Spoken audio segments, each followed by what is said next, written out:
কলকাতা থেকে জেলা দিকে দিকে ট্যাব দুর্নীতি ট্যাব কেলেঙ্কারির অভিযোগে এখনো পর্যন্ত মোট ২১ জনকে গ্রেফতার করা হয়েছে। ১০০টিরও বেশি মামলা রুজু হয়েছে। সেই মামলায় মোট ২১ জনকে এখনো পর্যন্ত গ্রেফতার করা হয়েছে। কয়েক লক্ষ টাকা এই ট্যাব কেলেঙ্কারিতে বাজেয়াপ্ত করা হয়েছে বলে জানা যাচ্ছে। আবির দত্ত আমাদের প্রতিনিধি আরো আপডেট দেবেন এই নিয়ে। আবির, দেখো, যেটা রাজ্য পুলিশ সূত্র থেকে জানা যাচ্ছে, নতুন করে ২১ জনকে গ্রেপ্তার করা হয়েছে এবং ১৪০টি কেস করা হয়েছে। এবং তোমায় জানিয়ে রাখি, তদন্তকারীরা প্রাথমিক তদন্তে যেটা জানতে পারছেন যে পূর্ব মেদিনীপুর থেকে যে ৫ জন ধরা পড়েছিল তারা বিভিন্ন জায়গায় এই জাল ছড়িয়েছিল এমনটাই তাদের অনুমান, এবং সেই বিষয় নিয়ে তদন্ত তারা এগিয়ে নিয়ে যাচ্ছেন।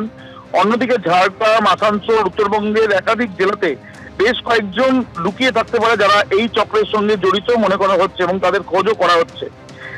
তদন্তকারীরা যেটা জানাচ্ছেন যে ৭৯৭টি অ্যাকাউন্ট ইতিমধ্যে এই তদন্তে নেমে তারা ফ্রিজ করেছেন, যার মধ্যে প্রায় কয়েক লক্ষ টাকা তারা বাজেয়াপ্ত করেছেন। এবং তদন্ত করতে গিয়ে তারা এটাও জানতে পারছেন যে ২০১৮ সালে কেরল পুলিশ একজনকে চোপড়া থেকে গ্রেপ্তার করে। সেই ক্ষেত্রে সেন্ট্রাল গভর্নমেন্টের একটি প্রকল্পের টাকা এইভাবেই সরানো হয়েছিল বা এইভাবেই নয়ছয় করা হচ্ছিল, বা বলা যায় যে প্রতারণা বা জালিয়াতি করা হচ্ছিল।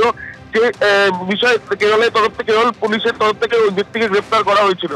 এবং ঠিক একইভাবেই কিন্তু এই একই ধাঁচেই চলছে এই জালিয়াতি, এবং সেই বিষয়ে কারা কারা এই জালিয়াতির সঙ্গে জড়িত তাদের প্রত্যেকটা আইডেন্টিফাই করার চেষ্টা চালানো হচ্ছে পুলিশের তরফ থেকে। রেশন দুর্নীতিতে ধৃত জ্যোতিপ্রিয় মল্লিক, তাকে ৪ দিন আগে অ্যাপোলো হাসপাতাল থেকে ছেড়ে দেওয়া হয়েছে বলে আজকে কোর্টে জানিয়েছে জেল কর্তৃপক্ষ। ১৬ নভেম্বর অ্যাপোলো হাসপাতাল থেকে তাকে ডিসচার্জ করা হয়েছে বলে জানানো হয়েছে আজকে জেল কর্তৃপক্ষের তরফে।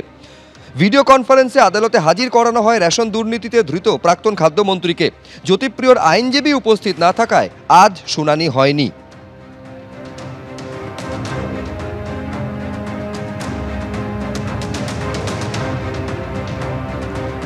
এর আগে আপনারা জানেন যে কেন্দ্রীয় এজেন্সির তরফ থেকে অভিযোগ জানানো হয়েছিল যে জেলে হাসপাতালে যে ভর্তি করা হয়েছে জ্যোতিপ্রিয় মল্লিককে, জেল কর্তৃপক্ষের তরফে তাদের এ বিষয়ে কিছুই জানানো হয়নি। আজকে জেল কর্তৃপক্ষের তরফে জানানো হলো যে ১৬ নভেম্বর অর্থাৎ ঠিক ৪ দিন আগে অ্যাপোলো হাসপাতাল থেকে ছেড়ে দেওয়া হয় জ্যোতিপ্রিয় মল্লিককে। জ্যোতিপ্রিয়কে হাসপাতাল থেকে ছেড়ে দেওয়ার কথা কোর্টকে জানিয়েছে জেল কর্তৃপক্ষ। ভিডিও কনফারেন্সে আদালতে হাজির করানো হয় রেশন দুর্নীতিতে ধৃত প্রাক্তন খাদ্যমন্ত্রীকে। জ্যোতিপ্রিয় মল্লিকের আইনজীবী উপস্থিত না থাকায় আজ শুনানি হয়নি। কাল মামলার পরবর্তী শুনানি। অ্যাপোলোতে ভর্তি ছিলেন জ্যোতিপ্রিয় মল্লিক। জেল কর্তৃপক্ষ সে কথা জানায়নি বলে দাবি করেছিল এনফোর্সমেন্ট ডিরেক্টরেট। কী সমস্যা নিয়ে হাসপাতালে ভর্তি করা হয়েছিল জানতে চেয়ে অ্যাপোলো কর্তৃপক্ষকে চিঠি দেয় ইডি।